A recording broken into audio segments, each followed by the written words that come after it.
Welcome दोस्तों। आज हम बात करेंगे इंडियन कॉन्ट्रैक्ट एक्ट में एक्सेप्टेंस की कि एक्सेप्टेंस कब होगी और वो किस टाइप से होगी, किन किन तरीक़ों से होगी।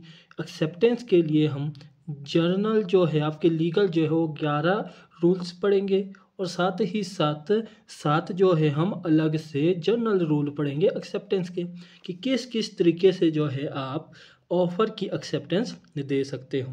तो सबसे पहले हम देखते हैं एक्सेप्टेंस की डेफिनेशन।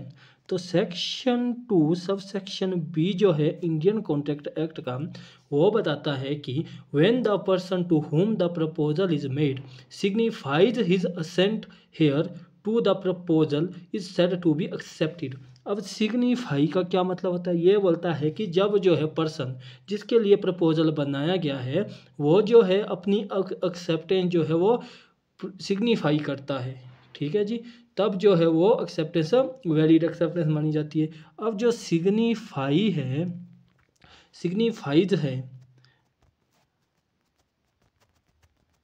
सिग्निफाइज है वो आपके दो तरीके से होती है, ठीक है जी।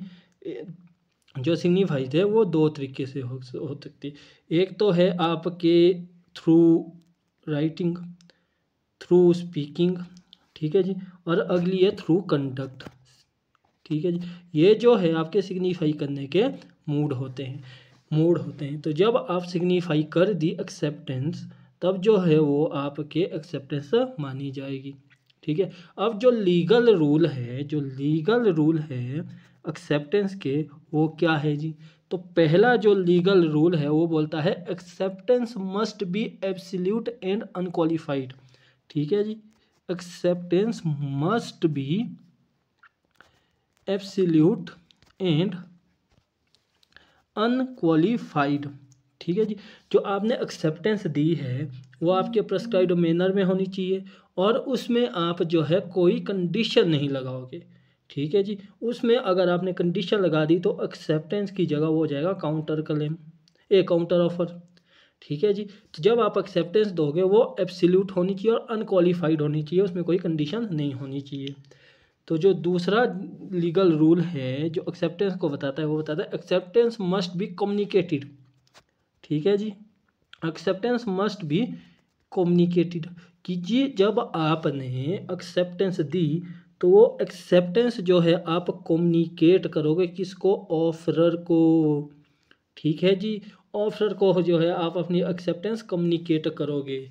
और साथ ही ये बोलता है कि ये मेंटल एक्सेप्टेंस की भाई आपने सोच लिया मन में कि भाई मैंने ऑफर एक्सेप्ट कर लिया, तो mental acceptance is no acceptance, ठीक है जी। जो मेंटल एक्सेप्टेंस है वो एक्सेप्टेंस नहीं मानी जाती है आपके इंडियन कॉन्ट्रैक्ट एक्ट में, ठीक है जी। तीसरा जो है वो बात करता है मैनर ऑफ एक्सेप्टेंस, ठीक है। तीसरा जो रूल है मैनर ऑफ एक्सेप्टेंस।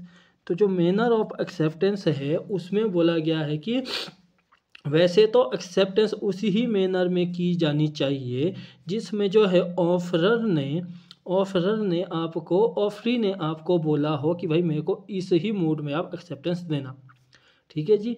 जिसने आपको ऑफरर ने बोला हो, प्रेस्क्राइब्ड मैनर हो ऑफरर द्वारा, ऑफरर ने बोला हो आपको ऑफरर ने ऑफरी को बोला हो कि भाई मेरे को तुम एक्सेप्टेंस इस ही मैनर में देना जो प्रेस्क्राइब्ड मैनर है, तो जर्नल रूल बोलता है कि आपको एक्सेप्टेंस उस ही मूड में देनी पड़ेगी, ठीक है जी।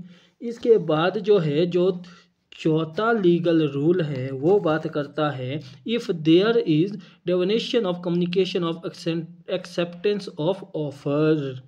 तो ये बोलता है चौथा रूल कि यदि आप जो है वो ऑफ़र को रिजेक्ट करते हो, ठीक है जी, तो वो जो रिजेक्शन है वो जो आप कि जो रिजेक्ट किया आपने, तो वो रिजेक्ट की जो एक्सेप्टेंस है आपने वो एक रीज़नेबल टाइम में भेजनी पड़ेगी, ठीक है जी। और अगर आपने वो नहीं भेजी तो माना जाएगा कि भाई आपने जो है ऑफ़र क्या है वो एक्सेप्ट कर दिया, ठीक है। कि रिजेक्शन आपने एक्सेप्ट कर दिया, उसके बाद एक्सेप्टेंस की रिजेक्शन भेज रहे हो आप। अगर आपने वो एक्सेप्टेंस की रिजेक्शन जो रीज़नेबल टाइम में नहीं भेजी तो ऑफ़र एक्सेप्टेड माना जाता है, ठीक है जी। तो सेक्शन 5A क्या बोलते हैं आपके जो रूल ऑफ 5 है, लीगल रूल ऑफ एक्सेप्टेंस का जो रूल 5 है वो बोलता है acceptance of offer must be made by offeree. ठीक है जी, आपने किस ऑफर को एक्सेप्ट करना है। ठीक है, एक्सेप्टेंस ऑफ ऑफर, कौन से ऑफर की आप एक्सेप्टेंस करोगे, आप उसी ऑफर की एक्सेप्टेंस करोगे जिसको जो है जो बनाया गया हो ऑफरर द्वारा। ठीक है, आप किसी अदर ऑफर की एक्सेप्टेंस नहीं करोगे, वो ही वैलिड एक्सेप्टेंस मानी जाएगी जो उस ऑफर की एक्सेप्टेंस होगी जो ऑफरी द्वारा बनाया गया होगा। ठीक है जी। इसके बाद जो नेक्स्ट है वो बोलता है कि एक्सेप्टेंस मस्ट बी कम्युनिकेटेड। ठीक है, जो एक्सेप्टेंस है वो जो है कम्युनिकेट, ठीक है, उसको आप कम्युनिकेट करोगे ऑफरी को कि जी मैंने जो है एक रीजनेबल टाइम के अंदर, एक रीजनेबल टाइम के अंदर जो है आपके एक्सेप्टेंस को आप ऑफरी को जो है ऑफर को जो है आप कम्युनिकेट करोगे। नेक्स्ट जो है वो बात करता है टाइम लिमिट ऑफ एक्सेप्टेंस, कि जो एक्सेप्टेंस है उसकी टाइम लिमिट क्या होगी। तो इसमें जो है दो चीज़ें हैं। नंबर 1 जो है वो बोलता है कि a time which is prescribed by the offeror. ठीक है जी, ऑफरर ने जो आपको टाइम है वो बताया गया हो कि भाई मुझे एक्सेप्टेंस आप 1 मंथ के अंदर भेजना या मुझे एक्सेप्टेंस आप 2 मंथ के अंदर भेजना। तो अगर कहीं टाइम प्रेस्क्राइब्ड किया गया है तब तो उस टाइम लिमिट के अंदर भेजना। अगर टाइम प्रेस्क्राइब्ड नहीं है तो जर्नल रूल बोलता है कि lapse of a reasonable time. ठीक है जी, एक रीजनेबल टाइम के ख़त्म होने से पहले आपने जो है एक्सेप्टेंस भेज देनी है। ठीक है जी। अगला जो है वो बात करता है mayor silence is not an acceptance, कि आपका चुप रहना जो है वो एक्सेप्टेंस नहीं माना गया। कि मतलब आपको एक ऑफ़र दिया, आपने ना उसको एक्सेप्ट, ना आपने उसके लिए हाँ बोला ना ना बोला। ठीक है जी, तो आपका चुप रहना जो है वो एक्सेप्टेंस नहीं माना गया है। ठीक है जी। जो अगला है वो बोलता है कि आप एक्सेप्टेंस जो है, आप जो है एक्सेप्टेंस जो है वो थ्रू पोस्ट भी कर सकते हो। ठीक है जी, और थ्रू पोस्ट जो है आपकी एक्सेप्टेंस कब कंप्लीट मानी जाएगी, तो थ्रू पोस्ट जो है आपकी एक्सेप्टेंस तब कंप्लीट मानी जाएगी जब वो नॉलेज में आएगी। किसकी नॉलेज में आएगी, ऑफरर की। ठीक है जी, ऑफरर के या ऑफरी के नॉलेज में आएगी। जब वो ऑफरी के नॉलेज में आएगी, ठीक है जी, जिसने ऑफ़र दिया जब वो उसकी नॉलेज में आएगी तब जो है आपकी एक्सेप्टेंस जो है वो कंप्लीट मानी जाएगी। ऑफर की नॉलेज में आएगी तो आपकी एक्सेप्टेंस कंप्लीट मानी जाएगी। अब जो नेक्स्ट है वो बोलता है कि अगर जो आपने पोस्ट किया है एक्सेप्टेंस का लेटर, तो अगर वो हो गया डिले, ठीक है, या डिलीवर हो गया लेट, लेट डिलीवरी हो गई, तो ये जो रूल है वो बताता है कि जो उस चीज़ का जो है आपकी एक्सेप्टेंस पे कोई इफ़ेक्ट नहीं होगा।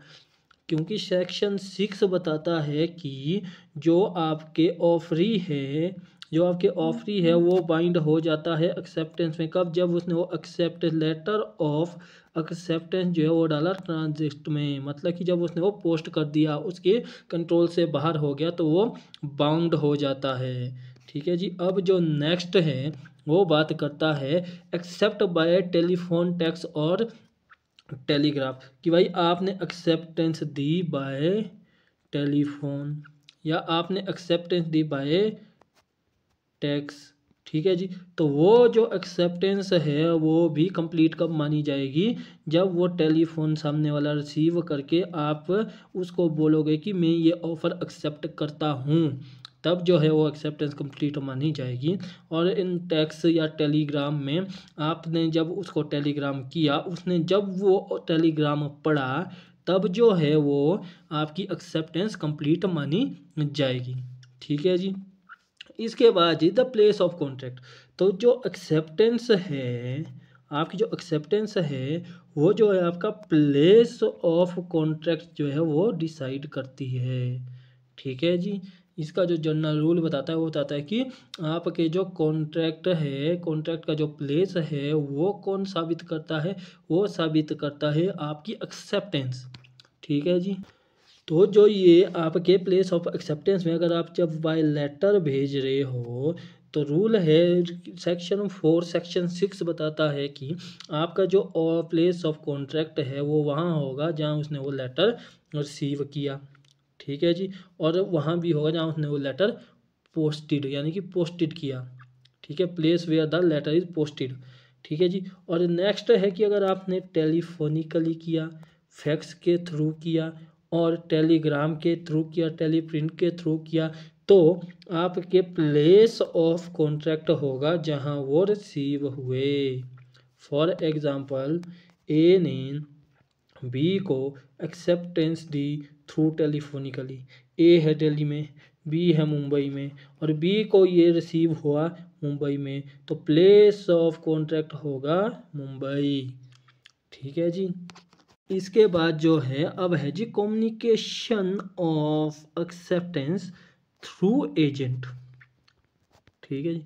थ्रू एजेंट जो है आप कम्युनिकेशन ऑफ एक्सेप्टेंस जो है वो वैलिड मानी जाएगी। कब मानी जाएगी? जब आप जो एजेंट है वो ऑथोराइज एजेंट है। ठीक है जी। जो ऑथोराइज एजेंट है उसके द्वारा कम्युनिकेशन ऑफ एक्सेप्टेंस जो है वो वैलिड मानी जाएगी। और जो लास्ट है वो बात करता है एक्सेप्टेंस थ्रू लाउड स्पीकर। ठीक है जी। लाउड स्पीकर, अगर आप जो है लाउड स्पीकर के थ्रू कोई एक्सेप्टेंस देते हो तो उसका क्या स्टेटस है? तो इंडियन कॉन्ट्रैक्ट एक्ट में acceptance through loud speaker is not a valid consent या वैलिड एक्सेप्टेंस। ठीक है जी। जो आपने एक्सेप्टेंस थ्रू लाउड स्पीकर दी वो जो है एक वैलिड कंसेंट या वैलिड एक्सेप्टेंस नहीं मानी जाती। तो आज की वीडियो में इतना ही। नेक्स्ट वीडियो में हम सेक्शन 3 से सेक्शन 9 तक जो भी बचा कुचा प्रोविज़न है, जो भी बचे कुचे प्रोविज़न है वो सारे जो है डिस्कस करेंगे। तो आज की वीडियो में बस इतना ही। Thank you.